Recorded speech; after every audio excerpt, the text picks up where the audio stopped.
She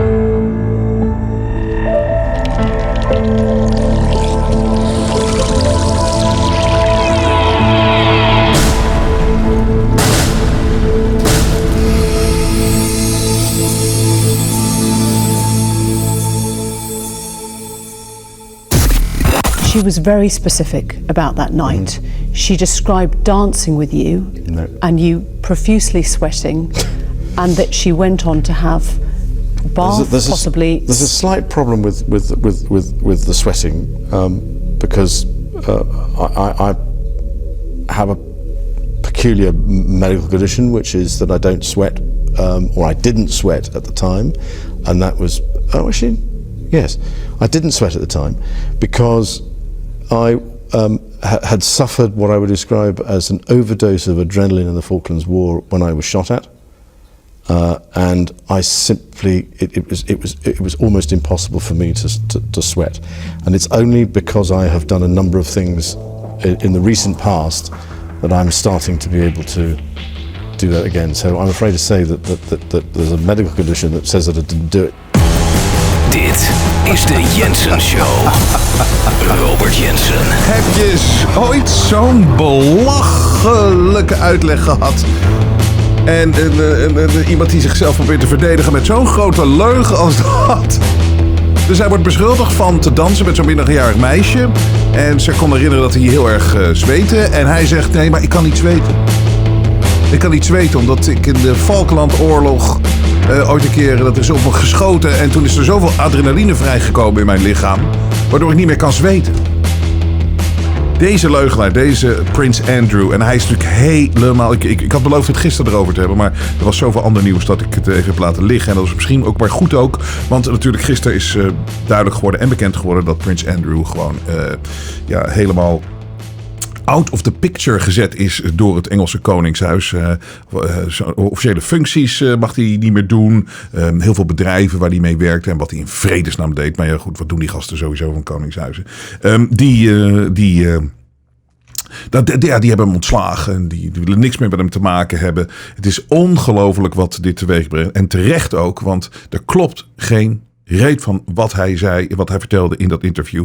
Het is overduidelijk dat hij veel meer weet en waarschijnlijk veel meer gedaan heeft. Hij kon zich ook niks meer herinneren, zogenaamd. Maar wat toen hij wel weer werd aangevallen van ja, je hebt een keer in een nachtclub in Londen, Tramps, heb je met haar staan dansen en ben je met minderjarige meisjes geweest. Toen zei hij nee, die avond, en het is echt iets van 8 of 10 jaar geleden. Nee, die avond zat ik in een pizza-restaurant in Woking. Maar jij kon niks meer herinneren, maar dat kon hij die avond dan weer wel herinneren. En daar klopt natuurlijk helemaal niks van. Maar dit is natuurlijk een enorme klap voor het Engelse Koningshuis. En ik hoop zo dat hier nog meer naar buiten komt. Ik zeg dit natuurlijk al heel vaak, want dit is natuurlijk voor het eerst dat er echt duidelijk bewijs is dat mensen, de rijkste mensen op deze planeet, die geruchten die altijd gaan, wat altijd weggezet werd als een conspiracy theory, dat de mensen in koningshuizen en dat die op seksparties allemaal bij elkaar kwamen en dat er natuurlijk verschrikkelijke dingen gebeurden met minderjarigen. Daar is nu gewoon echt daadwerkelijk bewijs van. Ik hoop dat dit helemaal naar boven komt. Ik denk zelf dat er misschien maar een klein stukje naar boven komt, omdat het allemaal te heftig is. Wat daar gebeurd is. Maar die Epstein, ongelooflijk. Zijn huis in New Mexico. Hij had hij in Manhattan, een van de grootste huizen van Manhattan. Hij had een huis in Palm Beach in Florida. Hij had een eigen eiland in de Caribbean. En hij had een appartement in Parijs. En hij had een huis in New Mexico. En daar zijn nu foto's naar buiten gekomen. En als je dat huis ziet, dat zit in the middle of nowhere. Hè? Dus daar kan je ook niet gevonden worden. Echt zo'n plek wat je in films ziet, waar van die James Bond kwade gasten, zeg maar, ontmoeten. Echt in the middle of nowhere in een woestijn. En dat is daar in New Mexico. En je ziet hoe groot het is. En die man heeft zoveel huizen. Die lifestyle die hij leidde, daar heb je echt miljarden voor nodig. En dat werd ook altijd gezegd, dat hij miljardair was. Het enige is, niemand weet hoe hij zijn geld verdiend heeft. Tot op de dag van vandaag weet niemand hoe hij aan dat geld kwam. Maar als je weer die foto's ziet van dat huis in New Mexico, dan weet je, daar is zoveel geld voor nodig. Iemand heeft hem dat geld betaald. Want hij heeft dat echt niet verdiend op de beurs. Dat heeft hij echt niet verdiend. Ik zat laatst even een podcast te kijken van Joe Rogan, de bekende Joe Rogan. En die vertelde een verhaal dat hij iemand gesproken had die Epstein gesproken had. En dit was wel een hele grote investor. Dus iemand die heel veel geld verdient op Wall Street. En die had Epstein ooit gesproken. En ze hadden het een beetje over investeringen gehad. En die zei, ja, die gast wist helemaal niks van finance af. Dus hoe die man aan zijn geld gekomen is, het is ongelooflijk. En ik hoop zo dat alles exposed wordt. Maar nogmaals, en ook zo'n raar verhaal dat die 2 bewakers die buiten Epstein zijn cel zaten. Die zaten dus op 4 meter van zijn cel. Hè, op 4 meter van zijn cel. En hebben de hele nacht niks gezien. Terwijl hij zich daar zogenaamd ophing. En ze zijn niet langs gegaan. Want ze zijn dus nu ook aangeklaagd, deze 2 mensen. En die bewakers. Want die hebben het wordt ze verweten dat ze de hele avond op internet, de hele nacht op internet zaten en niet langs zijn gegaan bij die cel. Terwijl ze er 4 meter vandaan zaten. Ja, de volgende vraag is natuurlijk, waarom stonden ook de bewakingcamera's uit?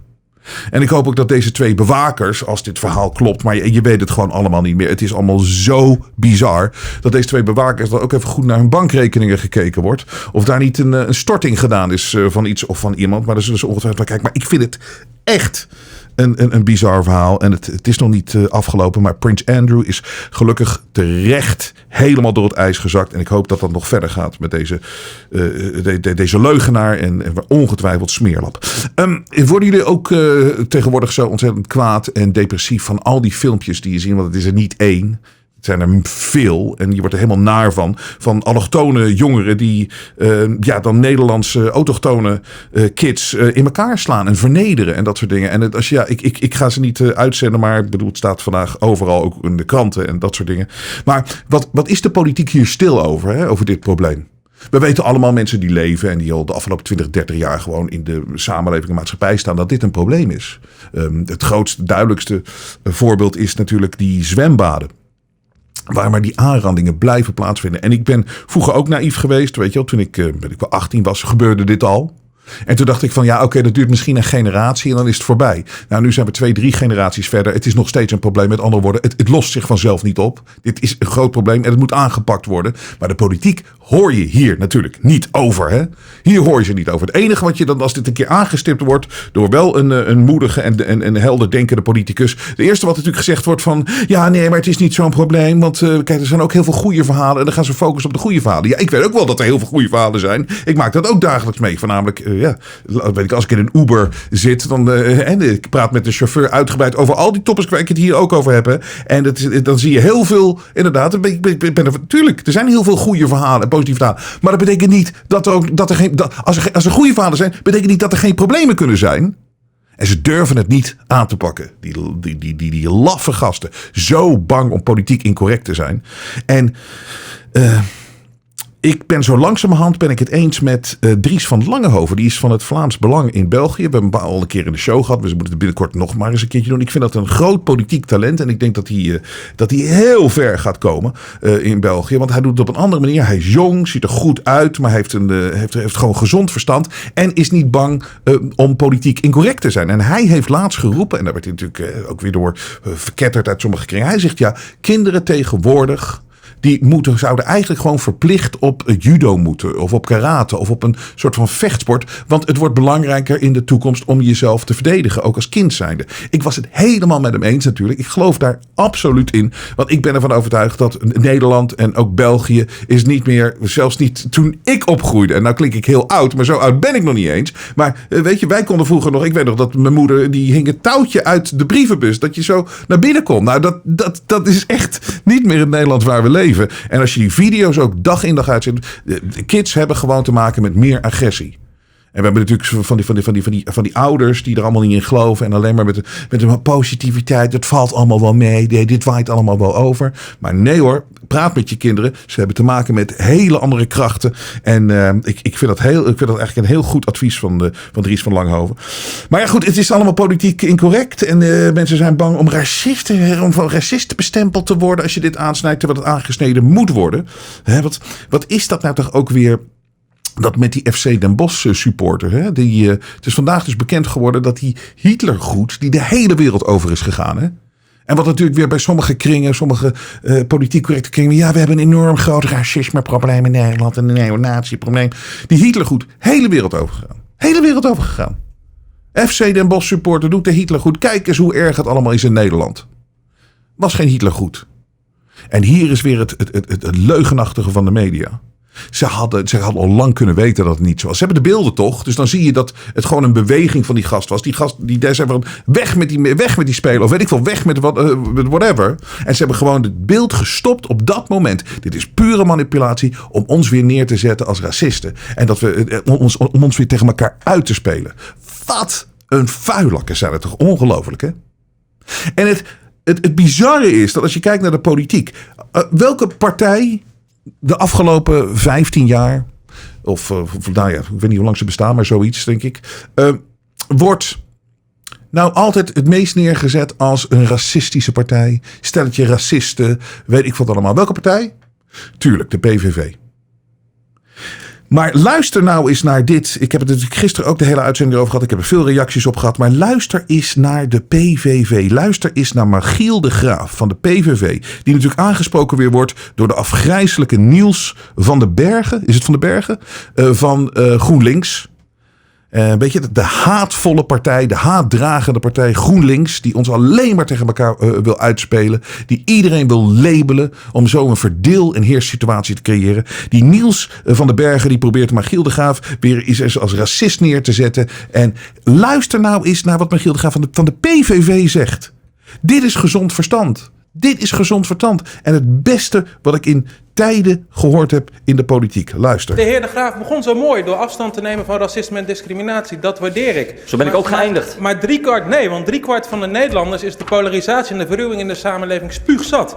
En wat de heer De Graaf hier doet is olie op het vuur gooien. Die polarisatie, die verruwing aanwakkeren. Dat zouden we niet moeten doen. We zouden verbinding en dialoog moeten zoeken. We zouden moeten kijken hoe we de polarisatie voorbij kunnen komen. En het begon zo mooi, maar hij eindigt toch weer met olie op het vuur. En dat vind ik heel erg jammer. Nee, voorzitter. Meneer Van den Bergen die is blijven hangen in zijn eigen interruptie en heeft niet geluisterd naar mijn antwoord. Ik heb heel Nederland opgeroepen om te stoppen met die discriminatie en met het racisme. Ook de mensen die het stadhuis willen ontwitten. Ook mensen die zeggen er moet een Black Achievement Month komen. Waar is de White Achievement Month? Ik wil hem niet.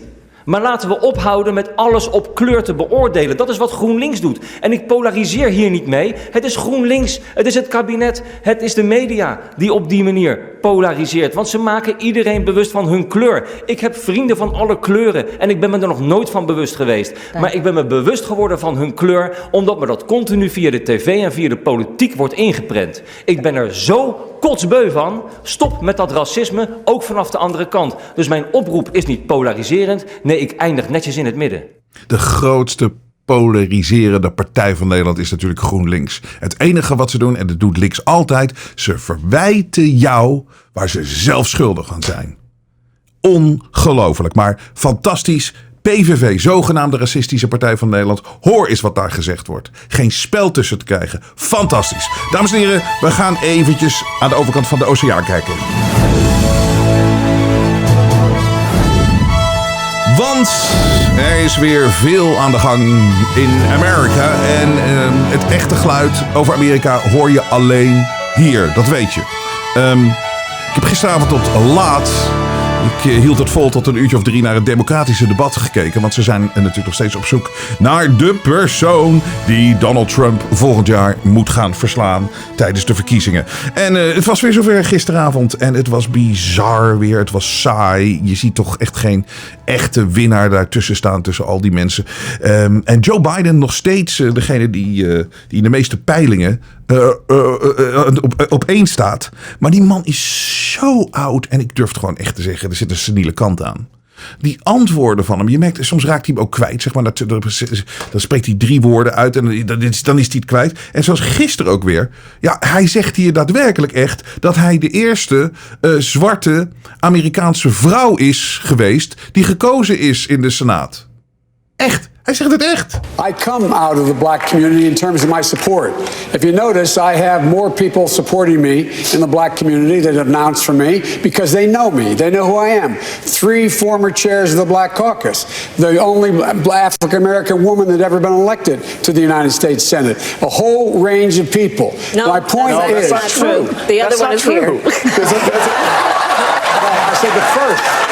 I said the first African-American elected. First. So my point is... Ik bedoel, wat hij ook zegt, en misschien zegt hij niet zoals ik het net interpreteer, maar weet je, of heeft hij het over een andere eerste black American in the Senate. Maar zelfs dat klopt niet, want de man is gewoon totaal in de war. En deze gast moet het volgend jaar opnemen tegen Donald Trump. Het gaat nooit gebeuren. Deze gast zal het nooit gaan worden. Maar het was natuurlijk gisteren, en net waar we het dus gisteren over gehad hebben, vandaag over dit zijn de linkse, zogenaamd fantastische mensen die zijn voor inclusiveness en die zijn voor geen polarisatie en tot elkaar komen en we zijn allemaal hetzelfde, geen racisme. Maar de hele avond gaat het over ras en racisme en ze zitten maar tegen elkaar op te bieden wie het minst blank is. En dit is ook weer zo'n Joe Biden. Die gaat dan zeggen dat hij zo'n goed support heeft onder de African Americans.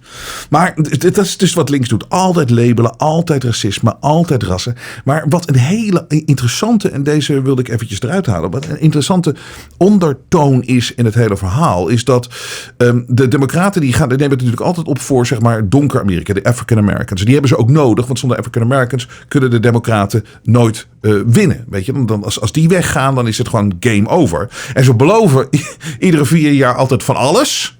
Maar als je gaat kijken hoe het eraan toe gaat in die wijken waar die African Americans wonen, het is verschrikkelijk. Het is drugs, het is criminaliteit. Het wordt nooit beter. Maar iedere 4 jaar worden ze als het ware, die hele African American community wordt onder druk gezet om de democraten te stemmen. En nu komt een beetje naar boven dat, ja, wat heeft het opgeleverd? Die stem op de democraten. En Kamala Harris, een verschrikkelijke vrouw, die staat toch een beetje, die is ook weer aan het vechten dat zij het meest niet wit is. Terwijl ze volgens mij niet eens African American is. Maar ze komt ergens anders van. Maar who cares? Die ging even de discussie aan met Pete Buttigieg. En Pete Buttigieg die gaat eigenlijk goed in de peilingen. Dit is Mayor Pete. En wat we moeten weten van Pete Buttigieg is dat hij homo is. En wat we ook moeten weten is dat, en het is politiek incorrect om te zeggen, dit hoor je zelf niet in de Amerikaanse media, want dat durven ze niet te zeggen. Er is een enorme grote homofobie binnen de African American community. Het homohuwelijk was er ook nooit doorheen gekomen als de Supreme Court dat niet besloten had. Want in Californië hebben ze ook een referendum erover gehouden. En zelfs in het liberale Californië kwam het homohuwelijk er niet doorheen, omdat de African American en de Hispanic communities tegen het homohuwelijk zijn. Maar dat mag je niet zeggen, hè, want het is natuurlijk een minderheid. En die mag je nooit zo neerzetten. Maar Kamala Harris, die ging gisteren echt gewoon met de volle beuk erin bij Pete Buttigieg van, jij kan onze kandidaat niet worden, want je hebt de steun niet van African Americans. En luister even. For too long, I think candidates have taken for granted constituencies that have been the backbone of the Democratic Party, and have overlooked those constituencies. And they show up when it's close to election time and show up in a black church and want to get the vote, but just haven't been there. While I do not have the experience of ever having been discriminated against because of the color of my skin, I do have the experience of sometimes feeling like a stranger in my own country, turning on the news and seeing my own rights come up for debate, and seeing my rights expanded by a coalition of people like me and people not at all like me, working side by side, shoulder to shoulder, making it possible for me to be standing here wearing this wedding ring in a way that couldn't have happened 2 elections ago. Ja, dus hij zegt we moeten bij elkaar komen en dat soort dingen. Ik ben nu getrouwd met mijn man. Maar ik zal je daarom ook vertellen, doe ik de voorspelling, Pete Buttigieg gaat ook niet de kandidaat worden voor de democraten. Hè? De zogenaamde inclusive democraten, de niet racistische, de pro-LGBTQ. Hij gaat het niet worden, omdat ze hebben die African American stemmen nodig. Hoe bizar is het niet, hè? Ze stralen alleen maar uit dat ze zo goed en aardig zijn. Maar ik zweer het je, hij gaat er gewoon ook uitgefietst worden, omdat hij homo is. Dat is mijn voorspelling. Hij gaat het niet worden. Terwijl hij waarschijnlijk wel de grootste kans heeft als je nu kijkt naar onder de kiezers. Maar we zullen zien wat er gebeurt. Ik heb zo nog meer over Amerika. Dan gaat het voornamelijk over Trump. Want als je Erik Clownhaan en als je het Nieuwsuur moet geloven, dan is het gewoon bijna game over voor Trump. Maar het verhaal is natuurlijk heel anders. En ik heb ook wat over Erik Clownhaan en zijn 100.000 Twitter-volgers, die volgens mij niet echt zijn. Maar daar gaan we het zo over hebben. Eerst jullie weer bedanken voor jullie steun. En even een paar van onze sponsors bedanken. Moringa's Finest is een plant met zoveel mogelijk zoveel voedingsstoffen dat het gezien kan worden als een natuurlijke multivitamine. Het verhoogt de weerstand en geeft een flinke dosis energie. Het is verkrijgbaar in de vorm van tabletten, capsules, poeder en thee. En wie Jensen vermeldt bij een bestelling krijgt een zak Moringa tabletten ter waarde van €17,95 cadeau. Dit is toch genereus, maar zo zijn onze sponsors. Die zijn geweldig. Ga naar moringasfinest.nl. En dan hebben we Avicam. Ja, het is niet anders, maar het is maar beter om je goed te beveiligen als voor je bedrijf, maar ook particulier. En geen beter bedrijf dan Avicam. Ze zijn gespecialiseerd in camera-bewakingssystemen en IP-camera's voor particulieren en bedrijven. Heel makkelijk zelf te installeren, dus dat scheelt je weer installatiekosten. En je krijgt als Jensen-fan 10% korting op het gehele assortiment. Kortingscode Jensen 2019. Ga naar avicam.nl. Dank jullie wel en ook jullie weer bedankt voor de steun. Zonder jullie kunnen we het allemaal niet doen. Laten we nou even hebben over die impeachment. Want ik ben eruit pissig en pissig. Het is nep, het is vals, er is niks van waar. Trump gaat niet afgezet worden. Laat ik het zo zeggen, hij kan impeached worden, want ik ga het nog één keer uitleggen. De Democraten hebben een meerderheid in de Huis van Afgevaardigden. Nou, als je een meerderheid hebt, dan kan je inderdaad genoeg stemmen bij elkaar. Als iedereen gewoon stemt om Trump te impeachen, dan kan dat. Maar om hem echt te verplaatsen, om hem te ontslaan, om hem echt af te zetten, heb je een meerderheid nodig in de Senaat. En de Senaat, een meerderheid, zijn de Republikeinen. En de Democraten zouden minimaal 20 senatoren moeten overhalen om Trump te ontslaan. Zo gaat het. Dus één ding is oké, maar het gebeurt pas echt als de Senaat het er doorheen jast. En dat gaat nooit gebeuren. Voornamelijk ook omdat ze geen zaak hebben. Maar als je de Nederlandse media gelooft, als je moet geloven, als je Clownhaan of Nieuwsuur moet geloven, dan hangt het er allemaal om. En Trump zou maar weg kunnen zijn. Laten we nog eens eventjes heel snel uitleggen, waar dit over gaat. Dit is gewoon compleet in elkaar gezet. Het slaat allemaal nergens op. Maar het heeft te maken met weer die Joe Biden. Seniele Joe Biden. Die had een zoon, Hunter Biden. En die had helemaal geen ervaring in grondstoffen en gas. En die werd opeens, toen papa Joe vicepresident was, kreeg hij opeens deals uit de Oekraïne. In de gas- en business en de grondstoffenbusiness, waar hij nul verstand van had. En hij ging in de board of directors van bedrijven daar. Hij kreeg honderdduizenden euro's. Hij kreeg zelfs miljoenen van China. De week nadat hij met papa Joe samen gevlogen was naar China, van ook zo'n bedrijf, kreeg hij miljoenen. Het is niet te geloven. En wat er toen gebeurde is dat de Oekraïne wakker geworden is en die vond dat corrupt. En die is een onderzoek begonnen naar het bedrijf en onder andere ook naar de zoon van Joe Biden, Hunter Biden. Ze gingen een onderzoek doen vanuit de overheid. Nou, wat Joe Biden op een podium, omdat die man zo dom is en natuurlijk zo arrogant is, die elite en ook die politieke elite, die heeft op een podium gezegd hoe die aanklager toen weggekregen heeft in de Oekraïne, omdat die zijn zoon aan het onderzoeken was. Hij vertelde het gewoon op het podium. Nogmaals, hier is het fragment. I had gotten a commitment from Poroshenko. They would take action against the state prosecutor and they didn't. I said, I'm telling you, you're not getting $1 billion. I said, you're not getting $1 billion. I'm going to be leaving here. And I think it was, 6 hours? I said, I'm leaving in 6 hours. If the prosecutor's not fired, you're not getting the money. Well, son of a bitch. Got fired. And they put in place someone who was solid at the time. Ja, dus met andere woorden, Joe Biden, toen hij vicepresident was, heeft hij $1 miljard achtergehouden. Hij heeft gezegd, je krijgt het pas als je die aanklager ontslaat. En wat verwijten de Democraten nu Trump? Dat hij in een telefoongesprek gezegd heeft tegen de president, de nieuwe president van de Oekraïne, van als jij niet onderzoekt wat er met die zoon aan de hand was en wat er met Biden in de Oekraïne aan de hand is, dan houden wij allemaal geld achter voor jou. Hulpgeld. Miljarden.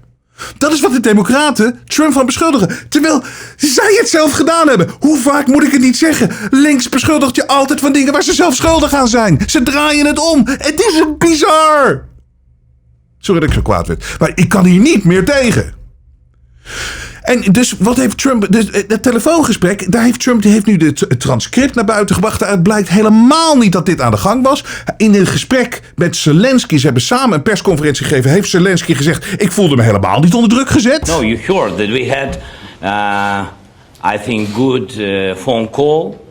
It was normal. We spoke about many things, and so I think And you read it that nobody pushed me. Pushed me.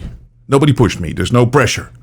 Dus, nou, maar nog steeds doen de Democraten net alsof dat wel gebeurd is. Dus de president ontkent het. We hebben het transcript van Trump. En er is nog steeds wel iets aan de hand. En die linkse media, die foute gasten doen mee. Want gisteren de hele dag in de media. Gisteren was dus, ze doen nu die verhoren. Want er is nog geen impeachment procedure aan de gang. Het zijn alleen nog verhoren. En nu gisteren was ambassador Sondland was daar te gast. Dat is de ambassador van Amerika in de EU.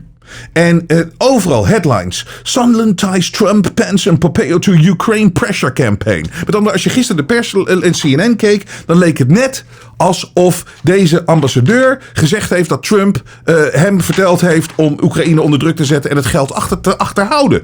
Maar als je nou daadwerkelijk luistert wat die man gezegd heeft, dan hoef je alleen maar dit te horen. Dit is wat hij zei over Trump. Dit is het enige wat belangrijk is. Dit geeft een beetje aan hoe ze de boel, als je 2 uur lang met iemand praat in een hoorzitting, kan je altijd dingetjes eruit halen en knippen en plakken. En dan kan je iets heel anders doen lijken. Die leugenachtige, vuile rotpers. Want dit is wat die Sondland gezegd heeft. But I believe I just asked him an open-ended question, Mr. Chairman. Dit ging over Trump. Sondland heeft Trump 1 keer gesproken. En hier zegt hij wat hij besproken heeft. En wat Trump gezegd heeft over de Oekraïne. But I believe I just asked him an open-ended question, Mr. Chairman. What do you want from Ukraine? I keep hearing all these different ideas and theories and this and that. What do you want? And it was a very short, abrupt conversation. He was not in a good mood. And he just said, I want nothing. I want nothing. I want no quid pro quo. Tell Zelensky to do the right thing. Something to that effect. That's it. Klaar. Dat is de enige headline die er zou moeten. De ambassadeur zegt dat Trump hem persoonlijk gezegd heeft dat hij helemaal niks wil. Hij hoopt gewoon alleen dat Zelensky het goed doet. En dat hij het juist doet. Voor de rest wil hij helemaal niks van Zelensky. Klaar. Klaar. Er was voor de rest, had er niks meer hoeven zijn in het nieuws gisteren. Maar dit is Marieke, hoe heet ze? Marieke de Vries van Nieuwsuur. Nou, veel Amerikanen zaten vandaag echt op het puntje van hun stoel om te horen wat deze Gordon Sondland precies te vertellen had toen hij begon aan zijn openingsstatement. En nee, hij stelde inderdaad niet teleur. In dat openingsstatement wees hij direct naar president Trump. Maar niet alleen naar president Trump, ook naar vicepresident Pence, ook naar de minister van Buitenlandse Zaken. Want zo zei hij, er was hier niet sprake van een soort schimmige operatie, een soort schaduwdiplomatie. Dit was allemaal gewoon in de openbaarheid. Dit was niet geheim. Iedereen wist hiervan. Luister maar. Luister, we hebben het net afgedraaid. Dit is helemaal niet het nieuws. Het nieuws is dat Trump hem helemaal niks opgedragen heeft. That's it. Klaar. En dan hebben we Clownhaan natuurlijk. Erik Clownhaan, die doet op Twitter. Maar dit moet ik toch eens eventjes bespreken. Erik Clownhaan heeft 100.000 Twittervolgers. En hij heeft bijvoorbeeld, als bovenaan zijn pagina, heeft Clownhaan een gepinde tweet staan. Dus die krijgt dan ook het meeste, views en dat soort dingen. Dus van die 100.000. En die heeft hij al sinds september heeft hij die gepind. En die heeft een paar retweets en een paar likes. Terwijl de man heeft 100.000 volgers. Ik vind dat RTL Nieuws een onderzoek moet doen. Harm Tazelaar en alle. Naar wie zijn die volgers? Heeft Clownhaan die volgers niet gekocht? Om uit te stralen dat hij zo belangrijk is. En dat het zo fantastisch is wat hij aan het doen is. En dat hij echt een belangrijke journalist is met 100.000 volgers. Want als je die volgers van hem aanklikt, dan kom je de raarste mensen tegen. En wie wist dat hij zo groot is in het Midden-Oosten, Clownhaan? Of in China, dat Erik Clownhaan, dat iedereen in China zit te wachten wat Clownhaan nou weer gezegd over Amerika. Of het zijn allemaal hele rare volgers die hij heeft. En ook spreken allemaal geen Nederlands. En hier, zelfs deze mensen volgen hem van girlssexlist.com. En het is, nou, we weten natuurlijk allemaal, het hoeft geen onderzoek naar gedaan te worden. Het maakt me niet uit wat Clownhaan zegt en doet. Maar, en ik wil hem ook niet kapot maken, maar het is gewoon slecht. Het is gewoon slecht hoe hij het verslag geeft. En dat irriteert mij nog het meest. Kijk, we weten dat hij die volgers allemaal gekocht heeft. Ik bedoel, als ik een scheet laat, dat ik per ongeluk een tweet eruit gooi, heeft het al honderden retweets en honderden likes. En deze man met zogenaamd 100.000, hij heeft het gewoon gekocht. prima. Er zijn in Amerika wel journalisten ontslagen, hè, omdat ze dat gedaan hebben. Het is natuurlijk ook niet ethisch, hè, verantwoord. Als journalist, gewogen. Maar die kwam gisteren ook even van de uitleg. Laten we even luisteren. Hallo allemaal, nieuws uit de impeachment. Het was allemaal in opdracht van president Trump zelf, verklaart de belangrijkste getuige in het impeachmentonderzoek van... Nou, daar begint hij ook weer mee. 3000 views. De man heeft 100.000... Oké, we weten dat ze gekocht zijn. Anyways. Clownhaan verslaat het ook weer verkeerd. Het is niet waar. Ik ga eruit met nog 1 keer wat meneer Sondland gezegd heeft. Wat Trump tegen hem persoonlijk gezegd heeft. But I believe I just asked him an open-ended question, Mr. Chairman. What do you want from Ukraine? I keep hearing all these different ideas and theories and this and that. What do you want? And it was a very short, abrupt conversation. He was not in a good mood. Who cares? And he just said, I want nothing. I want nothing. I want no quid pro quo. No quid pro quo. Tell Zelensky to do the right thing. Tell him to do the right thing. Something to that effect. Tell him to do the right thing. I don't want any quid pro quo. Met andere woorden, ik hoef er niks voor terug te hebben. Het is ongelooflijk. En in de media de hele dag, ach, dit was bombshell, dit was verschrikkelijk. Leugenaars zijn het allemaal. En daarom moet je hier naar blijven kijken, want het echte geluid krijg je alleen hier.